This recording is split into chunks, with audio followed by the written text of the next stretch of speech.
Do you ever get to that point where everything feels like too much, even when nothing dramatic is actually happening? You sort of kind of feel a bit scattered all over the place and just basically just overwhelmed, like you've got too much to do. Um, and I've been there again this week, and I wanted to share what's helped me come back to myself. So, those of you who don't know, my name's Mercedes, and I've been a keen studier of the nervous system and somatic practices, and overcoming my own burnout, dealing with um, a recent ADHD diagnosis and trauma, life transitions, loads of all the stuff, basically. So I know how it feels when life piles up and your body goes into complete survival mode, even though you're trying your best and you're kind of just struggling. So by the end of this video, I want you to have ideas on how to catch those early signs of rising stress and to have a few simple tools to help your system settle again so you can move through your day with more clarity and ease. And at the end of the video, I will share some practices that we can do together. That is if I don't knock my computer over. So when life feels full, you can actually start your system switching into protection mode without you even realizing. So it can almost go into panic. And you try and push through this, but your body is already sounding the alarm because you're looking at that list and it's just too much. You just feel totally overwhelmed. So what you need to do is come back to that regulation, and that will allow you to think and then act and get a greater ability to cope with where you are. Because what I can't do is, and I wish I could, is get rid of the tasks that you have to do. What I can help you with is how you approach it and your feelings around it, and see how that makes a huge difference to what's actually going on. Because when your body's settled and calm, you have a much clearer mind and you're able to cope with it. So me today, what's going on? Well, I'm running a summit which is launching on Monday, and I'm transferring some properties over from, anyway, so I've got lots of paperwork to do on that. And there's also other pressures on me. I'm decorating my house at the same time, so I'm trying to squeeze that in around bits. I've taken on, for some stupid, crazy reason, decided to take on a new training course, which I really don't need to do, but it's live and it's hard work and I'm enjoying it, but it's hard work. So I'm starting to feel the stress rising. And I was looking at my list today and I'm thinking, and yesterday I had a slow day, man. Everything took me ages. And so that was adding to the stress of it. And then I was looking at my list today and I was thinking, I'm behind and I don't know how I'm going to catch up and I don't know what I'm going to do. But because I'm experienced at this and I know what's going on and I listen to my body and I listen to my mind, I can step out of that spiral very quickly. And I looked at my list and I thought, well, actually, what on my list don't I need to do? Because often we create our long brain dump, and I'm very good. And I will say this is an ADHD thing for me. I'm absolutely rubbish at knowing what I need to do and what I don't need to do. So basically, I used to use this thing called the Eisenhower matrix, where you have to say whether things are important and urgent, or urgent but not important, and important but not. Anyway, everything ended up in important and urgent because I couldn't tell the difference between what was an urgent and important task and what wasn't. So if it wasn't in urgent and important, it was in important. Everything was important because it was in my brain, so it was important, and I can't distinguish it. But what I can do when I look at a list is say, what do I absolutely have to do today? So I know it's the same thing, but my brain just works in it differently. So I will look at it, I think, right, what will break my system if I don't do that today? And actually, when I looked at my list, there wasn't. And I thought, do you know what? Actually, there's probably about an hour's work that I have to do today. And if I don't do any of the other bits today, my world won't come to an end. Just that switch, huge difference, right? And so that is always one of the things that I would say to do. So this is about so for you, right, how do you get to that stage when you can sort of like chill out from the stress of the overwhelm? So the first thing to do is to start to notice when your system is getting full. Because if you can't notice it, then you're never going to be able to break that pattern interrupt and change it. So some of the things that you might notice happening is you might feel a bit foggy in your mind, things are taking longer, a bit slower. You might be losing track of time. So this, because I was working and I was pushing and I had loads to do yesterday, I had live events and there was just loads going on. I ended up not eating for ages and I was like, I need to eat. But I was like, I need to cook. I don't have the time to cook. Whereas really, actually, if I'd thought about it sensibly, that was just the wrong way to go about it. So today I'm factoring in cooking time, which is quite handy. And you can feel the pressure. So when you start to feel this pressure rising in your body, so it's learning, and this is about stepping into your body. What does pressure and overwhelm feel like in my body?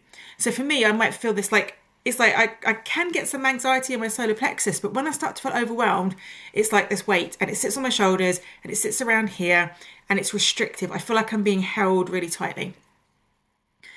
And you may also get this feeling, like this urge that you've got to fix everything. So right, I've got this, I've got to do it, I've got to get it all done. It's got to be done. I used to suffer from this actually when I was at school and I was studying for exams. And I would get to revision period and I would get really panicky. And I remember getting to an age and my mum sat me down and she said, right, you can only study in this many blocks and you can only do this many blocks in a day. So work out how many blocks you've got. It was amazing. Sorry, it's actually worked really well for me when I was studying. I worked out how many blocks I had in my revision period and I broke up my tasks in those blocks and I had to that was the time that I had. I don't really work like that anymore, but it's the same concept. Like, what do you actually have to do? And break it down. Break it down, do the bits you can do, and don't worry about the bits you can't do right now because you can't do it all at once. Like you couldn't remember revision, I couldn't learn it all at once. It's not possible. It's the same with your tasks list. And just it's early signs that your baseline is getting too high, that you're starting to get into that stress. So that's the thing to tune into, what the first signs your body gives you when stress is building, okay? And then why regulating first helps you to do more with less stress, okay? This is a really important thing to learn. So when you are in that survival mode and you've got the fight or flight going on, you've got the adrenaline and cortisol and everything flowing around the body, you're actually taking kind of like blood away from the thinking parts of the brain, okay? So that actually shuts down. So your brain essentially goes offline because it's in fight or flight. So it's like, do I run or do I fight, right? That's the decisions. Maybe freeze might come online, but we're not there to make complex decisions. What do I do to survive?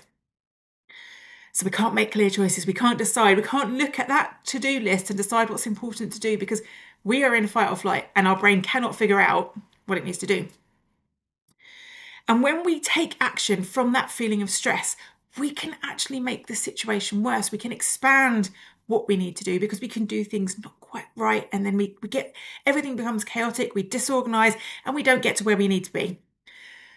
So when we regulate our bodies, we bring ourselves out of that fight or flight, out of the survival mode, out of the urgency. So we come to a calmer state. We allow the brain to come back online to make decisions.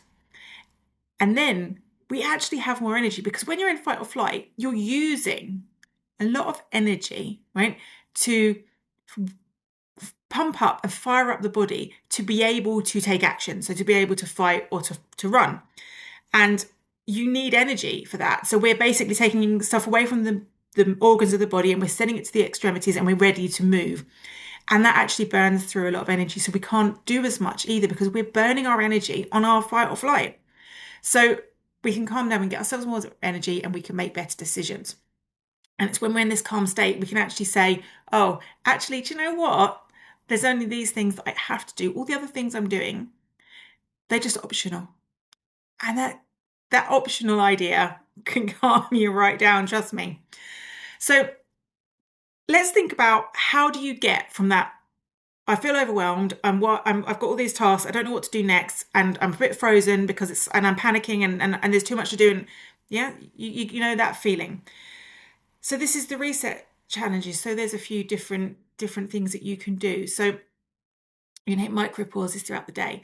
You can now meditation, right? This is one thing I would say when you're in that overwhelmed state and your mind is racing, I wouldn't necessarily go straight into, say, a meditation trying to sit quietly or to follow directions. I find when I'm in that state, my mind is all over the place. If I am going to meditate in that state, one of the things I will do is monitor my breath with counting, because you've got something really clear to hold on to. So you're really focusing on a particular thing, and that can calm you a lot. So you can inhale, and then as you exhale, you count 1. And you do this with your eyes closed. So you would inhale, exhale, 2, exhale, 3. And you would just count at the end of every breath until you get to 10. And then you bring it back round to 1 and go up to 10. And you just keep going. And you can vary that, but I would just do that one way. And if your mind wanders, so let's suppose this happens to be quite a lot. I'm going at 10, 11, 12, because my mind's kind of half there and it's just counting to 13, 14. And I'm like, 14? Just bring it back to 1, right? Or if you just lose count in the middle and you think, I don't know where I was, start from 1 again. Every time you catch yourself, you're calming. Meditation can be quite hard if you're in that agitated state, but if you want to, that's what I would try. But as always, like I say with my number one thing to bring you to is your breath. Now, one of the things that we know is that the breath calms us. And when we're panicked and we're agitated and we're fight or flight, we're very much all up in our chest. We've got very short breath. We're very clenched in.